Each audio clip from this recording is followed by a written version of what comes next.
अस्सलाम वालेकुम दोस्तों, क्या हाल है। उम्मीद है आप खैरियत से होंगे। अच्छा जी, आपको एक बात सुनाती हूँ। मेरी अम्मी बताती हैं कि हमारे बचपन में एक फ़कीर आया करता था उनके मोहल्ले में, और वो कुछ इस तरह की सदा लगाया करता था। दे जा सखिया राहे खुदा तेरा अल्लाह बूटा लावेगा, दे जा सखिया राहे खुदा तेरा अल्लाह बूटा लावेगा।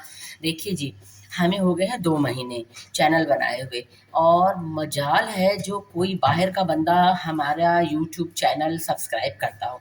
अब आपका क्या ख्याल है, हम ये सदाएं लगाने लग जाएं? बराए मेहरबानी, इससे पहले कि हम सदा लगाएं, आप लोग सब शराफत से मेरा चैनल सब्सक्राइब कीजिए, बेल आइकन को प्रेस कीजिए, ताकि हर नई आने वाली वीडियो आप तक पहुंच जाए। तो चलिए आज देखिए हम क्या बना रहे हैं। देखिए जी, हम लोग हैं सादा खुराक खाने वाले लोग, ताकि सेहतमंद रहे और लंबी ज़िंदगी जिए। देखिए जी, ज़िंदगी तो इंसान उतनी ही जीता है जितना उसको अल्लाह ताला ने मौका देना है। बस लेकिन कोशिश ये करें कि अपने आप को सेहतमंद रखें, तंदुरुस्त रखें, और डॉक्टर के पास जाने से अल्लाह आपको बचाए, सबको ही बचाए। जी, तो आज मैं बना रही हूँ भिंडियाँ। तो भिंडियाँ बनाने के लिए सबसे पहले मैं इसमें डालूँगी ऑयल डालूँगी मैं तकरीबन 2 जो है वो चम्मच, क्योंकि प्याज और भिंडियाँ और टमाटरों में ज़रा घी जो है मुनासिब ही अच्छा लगता है। तो मुनासिब का मतलब है मुनासिब, तो इसलिए मैंने तकरीबन 2 चम्मच भर के, जो सालन पकाने वाले 2 चम्मच होते हैं, वो मैंने घी डाल दिया है। चूल्हा मैंने जला दिया है।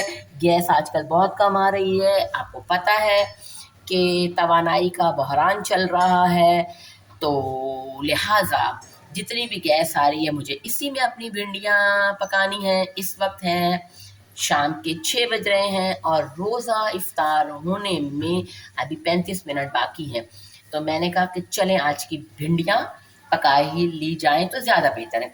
असल में आज हमारा प्लान कुछ और था। आज हम चाह रहे थे कि चलें हम भी जो है वो अपना कुफ्र तोड़ ही देते हैं, और आज हम पकोड़े बनाते हैं। 2-3 इकसाम के हम पकोड़े बनाते हैं घर में। मैं बेसन भी ले आई, चावलों का आटा भी ले आई। तमाम ग्रॉसरी जब मेरी इकट्ठी हो गई, तो हमें कहीं से फ़ोन आ गया कि आज आप इफ्तारी पे कुछ नहीं बनाइएगा, क्योंकि आज हम आपको इफ्तारी भिजवा रहे हैं। तो ये हमारे जो है वो एक जानने वाले हैं, हमारे पड़ोसी थे किसी ज़माने में जब हमारा घर बन रहा था। तो ये हमारे फ्लैट में बिल्कुल सामने आके रहने लगे थे। हमारी इनसे बहुत अच्छी सलाम दुआ हो गई। बहुत मिलनसार खातून हैं ये, और बहुत लविंग और बहुत केयरिंग और बहुत ध्यान रखने वाली। आप यकीन मानिए कि हम जहाँ किराए पे रहे थे, वो कोरोना का ज़माना था, और हमारा जो घर है वो बीच में बनना रुक गया था। तो हमारा बिल्डर जो है वो हमारी जो है वो फ्लैट जो है वो तैयार करके नहीं दे रहा था। तो हम उस घर में 4 साल रहे। आप यकीन मानिए कि मिसिस नज़ाकत ने हमें 4 साल मुसलसल इफ्तारी भिजवाई। एक तो आंसर ने जिक्र किया था इमरान अब्दुल्ला का, उनकी मिसिस का। वो हमारे मालिक मकान थे, और ये हमारे बिल्कुल फ्लैट के सामने जो दूसरा वाला फ्लैट था, उसमें आके रिहाइश पजीर हुए थे। और ये जो है अब्बासी फैमिली से ताल्लुक़ रखते हैं। आपको पता है कि हमारे मरी वाले भाई जो हैं वो अब्बासी ज़्यादातर होते हैं। बहुत लविंग है, बहुत केयरिंग है, बहुत मोहब्बत करने वाली है, बहुत ख्याल करने वाली है, और आज उन्हीं के घर से हमें इफ्तार आ रहा है। तो चुनाचा हमने सहरी के लिए तो भिंडियाँ बनानी ही बनानी थी। तो मैंने कहा चलें भिंडियाँ भी बना लेती हूँ। अच्छा, मैंने भिंडियों में एक भिंडियाँ ली है आधा किलो। देखिए, हाँ, सबको सब कुछ पकाना आता है। आखिर जो लोग दुनिया में इतने ज़िंदा हैं, उनके घर में किचन है, किचन में कुछ ना कुछ पकाया जा ही रहा होगा ना, और कुछ ना कुछ लोग खा ही रहे होंगे।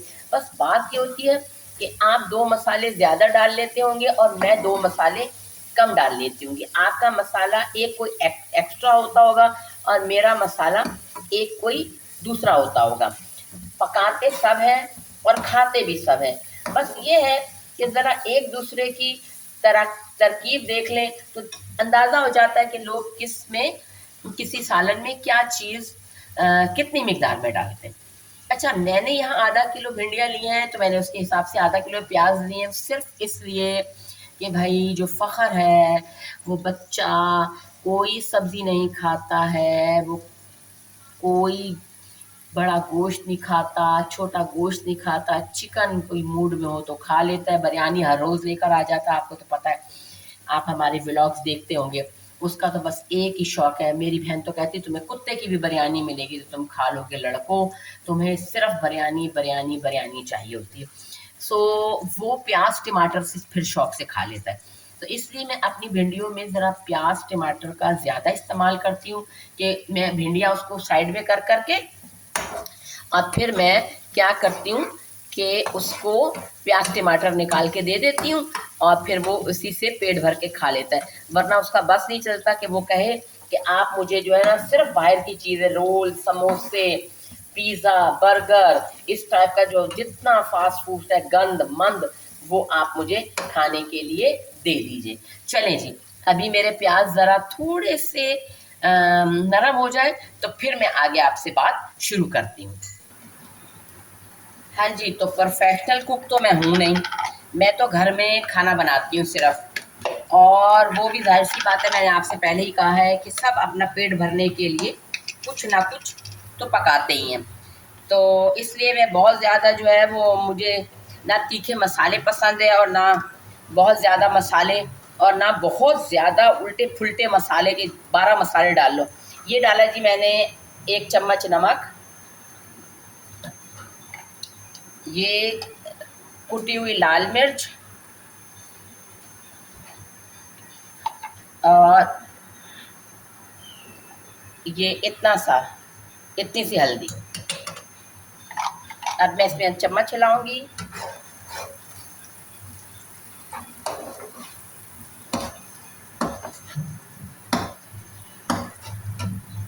ये देखिए जी, ये मैंने चम्मच हिलाया।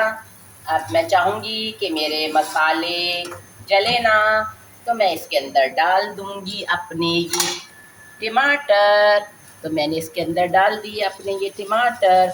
अच्छा जी, देखिए जी, बात असल में ये है कि मैं फिर अपने बहनों को यही कहूँगी कि मेरा चैनल सब्सक्राइब कर दीजिए, क्योंकि हम चैनल को ही अपना ज़रिया आमदनी बनाना चाहते हैं। नौकरियां कर करके हम थक गए, रिटायर भी हो गए, रिटायरमेंट वाली मेरी तो एज आ गई है, 8 साल रिटायर हो चुकी है। तो चुनाचा हम चाहते हैं कि अब बाद वाली ज़िंदगी में भी तो कुछ खाना है कि कुछ ओढ़ना है, तो ऐसे तो नहीं ना इंसान की ज़िंदगी गुजर सकती।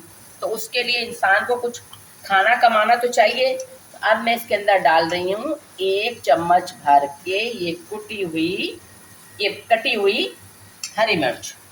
तो ये मैंने डाल दिया और ये मैंने इसमें चम्मच हिला दिया, और अब मैं इसको पकाऊंगी टमाटरों के नरम होने तक।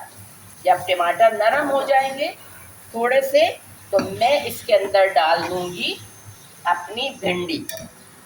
बस ये है हमारा सादा सा तरीका जिसमें हम अपनी भिंडी तैयार करते हैं।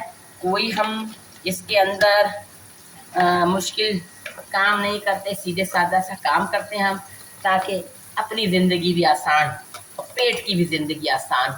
क्योंकि आपको पता है कि आजकल हर एक को मैदे की प्रॉब्लम है। ये मैदे की बीमारियां इसी वजह से हैं कि हम अलगम बलगम अल्लम गल्लम पता नहीं क्या क्या गंद बला बत्तर, जिसे हमारी अम्मी कहती ना, बचपन में कहती थी तुझे गंद बला बत्तर खाया करो, तुझी सारी पैड़ियाँ पैड़ियाँ चीज़ा खाया करो। तो पैड़ियाँ पैड़ियाँ चीज़ा खाने से आप सबको बचना है, ताकि आपका मैदा सलामत रहे।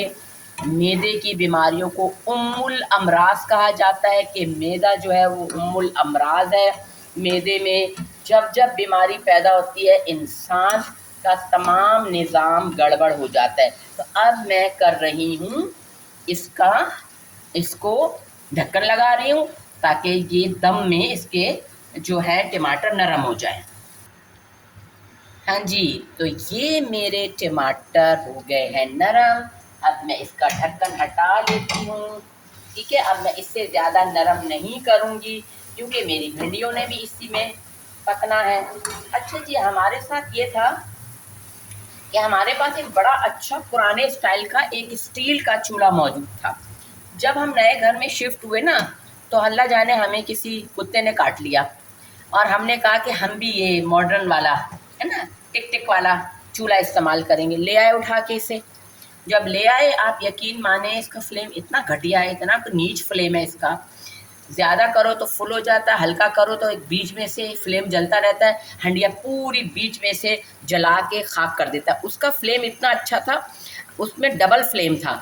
और जब हम उसको हल्का करते थे तो वो चारों तरफ से बड़ा वाला फ्लेम उसका हल्का हो जाता था और इतना अच्छा दम लगता था और दम पे इतनी अच्छी चीज़ बनती थी। अब हम सोच रहे हैं वो अपना हम चूल्हा दोबारा निकाल लें, क्योंकि हम इस मॉडर्न चूल्हे से तंग आ चुके हैं। अच्छा जी, ये देखिए मेरा हो गया है हंडिया, मेरी मसाला तैयार, और मैंने इसके अंदर डाल दी है भिंडियाँ, और भिंडियों को मैं हल्के हाथों से मिक्स करूँगी। मैंने फ्राई नहीं की घी में फ्राई करो तो बहुत ज़्यादा फिर घी वाली हो जाती हैं। बस हमारा तो यही सादा सा इसका तरीका है पकाने का। अब ये भिंडियाँ दम में पककर तैयार हो जाएंगी। मैं इसको ढक्कन लगा दूंगी और इसका चूल्हा आहिस्ता कर दूंगी, ठीक है। अच्छा, मुझे ये बड़ा ठक ठक करने का बड़ा मज़ा आता है। अब मुझे समझ में नहीं आती कि बाकी लोग जो कुकिंग करते हैं वो ठक ठक क्यों नहीं करते भाई, उनका चम्मच ठक ठक क्यों नहीं करता? वो तरीका बताएं मुझे कि जिसकी वजह से उनका चम्मच ठक ठक नहीं करता।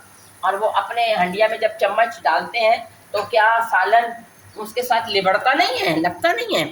चले जी, ये मैंने अपना ढक्कन लगा दिया है।